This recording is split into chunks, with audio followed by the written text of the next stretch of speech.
এখন বাজে 11:55, অর্থাৎ 12টা। আর এত রাতে আমার ভিডিও করার একটাই কারণ যে আমি এখনও জেগে পড়াশুনো করছি।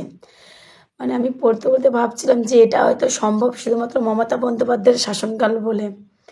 এই পশ্চিমবঙ্গটা, এটা যদি বিজেপি শাসিত রাজ্য হতো, আমি 100% ওরা একটা রুলস করে দিত কে কতক্ষণ জাগবে, অর্থাৎ রাত 10টার পরে হয়তো কাউকে জাগতে দিত না ওরা। কারণ আমরা যে হারে দেখতে পাচ্ছি কে মাছ খাবে, কে মাংস খাবে, কে মাটন খাবে, সেগুলো যে পরিমাণে বিজেপি ঠিক করে দিচ্ছে, তাহলে আপনাদের মনে হয় এই রাত 12টা পর্যন্ত কাউকে ওরা জাগতে দিত?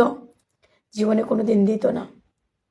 যাই হোক, সবাইকে শুভরাত্রি। তবু আমি একটা কথা বলি, যদি নিজের মধ্যে স্বাধীন গণতান্ত্রিক অধিকার বাঁচিয়ে রাখতে চাও, তাহলে অত্যন্ত বিজেপির বিরুদ্ধে রুখে দাঁড়াও। স্বাধীন গণতান্ত্রিক বুঝতে পারছো, এই যে আমি এত রাত পর্যন্ত জেগে রয়েছি, আমি কখন ঘুমোবো না ঘুমোবো, কী করবো, সবই তো আমার সিদ্ধান্ত, না? আর এটা কিন্তু বিজেপি ক্ষমতা এলে করতে দেবে না। তাই আমি সবাইকে বিজেপির কাছ থেকে দূরে থাকতে বলছি। যাই হোক, সারাদিন পার্টির কাজ টাজ থাকে, আমারও পড়াশুনো রয়েছে, প্রচুর কাজের মধ্যে ব্যস্ত, পড়াশুনোটা একদম হয়নি।